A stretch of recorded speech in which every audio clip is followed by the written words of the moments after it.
এদিকে BNP chairperson Begum Khaleda জিয়ার স্বাস্থ্যের খোঁজ খবর নিয়েছেন প্রধান উপদেষ্টা ডক্টর মোহাম্মদ ইউনূস। সন্ধ্যায় এভারকেয়ার হাসপাতালে পৌঁছান তিনি। সাবেক এ প্রধানমন্ত্রীর শারীরিক অবস্থা সম্পর্কে তার চিকিৎসক দল প্রধান উপদেষ্টাকে ব্রিফ করেন।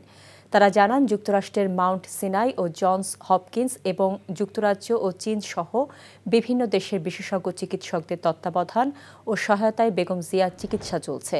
এ সময় সরকারের পক্ষ থেকে সব ধরনের সহযোগিতার আশ্বাস পুনর্ব্যক্ত করেন প্রধান উপদেষ্টা। একই সঙ্গে তিনি দেশবাসীর কাছে খালেদা জিয়ার আরোগ্য কামনায় দোয়া ও প্রার্থনার আহ্বান জানান। হাসপাতাল পরিদর্শনকালে প্রধান উপদেষ্টার সঙ্গে উপস্থিত ছিলেন জাতীয় নিরাপত্তা উপদেষ্টা খলিলুর রহমান। এই মুহূর্তে রাজধানীর এভারকেয়ার হাসপাতালের সামনে থেকে সরাসরি যোগ দিচ্ছেন senior correspondent apple Shahriar. Apple, আন্তর্জাতিক মেডিকেল বোর্ড মিটিংয়ে বিএনপি চেয়ারপারসনকে বিদেশে চিকিৎসার জন্য নেয়ার বিষয়ে কোনো সিদ্ধান্ত হয়েছে কি? একটু বলে রাখি যে বিএনপি চেয়ারপারসন বেগম খালেদা জিয়ার চিকিৎসা সহায়তার জন্য কিছুক্ষণ আগে চীন থেকে আসা একটি বিশেষজ্ঞ চিকিৎসক দল এই হাসপাতালে এসে পৌঁছেছেন। এবং আপনি যে মেডিকেল বোর্ডের কথা বললেন, তারা কিন্তু এখনও বৈঠক করছে এবং এখন যে চীনের যে চিকিৎসক দলটি যারা আসলেন তারা সেই বৈঠকের সঙ্গে যুক্ত হচ্ছেন।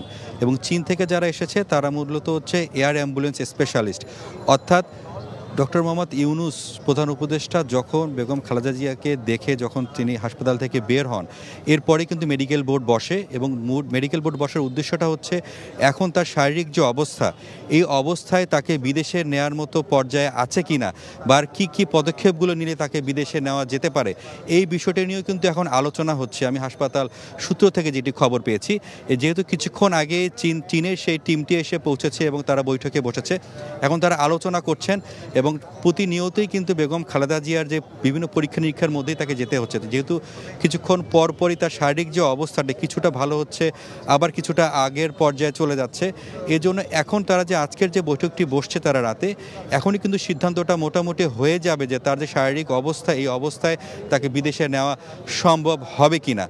যদিও চিকিৎসকরা বলছেন যে বেগম খালেদা জিয়াকে যে চিকিৎসা দেওয়া হচ্ছে, সে ঔষধগুলো যেগুলো দেওয়া হচ্ছে তিনি সেটা নিতে পারছেন, গ্রহণ করতে পারছেন, এটি একটি ভালো খবর।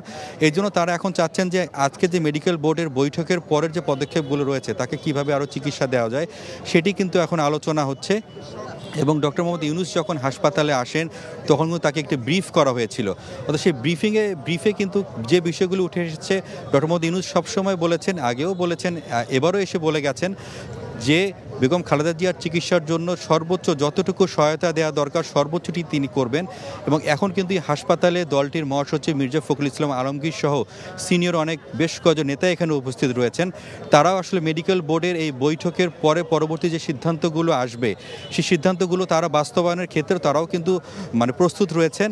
এবং আমি বলে রাখি যে এই যে মেডিকেল বোর্ড যে শুধু এখানে বসেছে তা নয়, যদি বলে রাখি যে জুমের মাধ্যমে অর্থাৎ আমেরিকায়ও যেসব চিকিৎসকরা রয়েছেন তারাও কিন্তু এখানে যুক্ত রয়েছেন, অর্থাৎ সম্মিলিতভাবে বেগম খালেদা জিয়ার চিকিৎসার যে বিষয়গুলো নিয়ে তারা এখন পরিকল্পনা করছে সেটি কিন্তু একটা গুরুত্ব সহকারে করা হচ্ছে।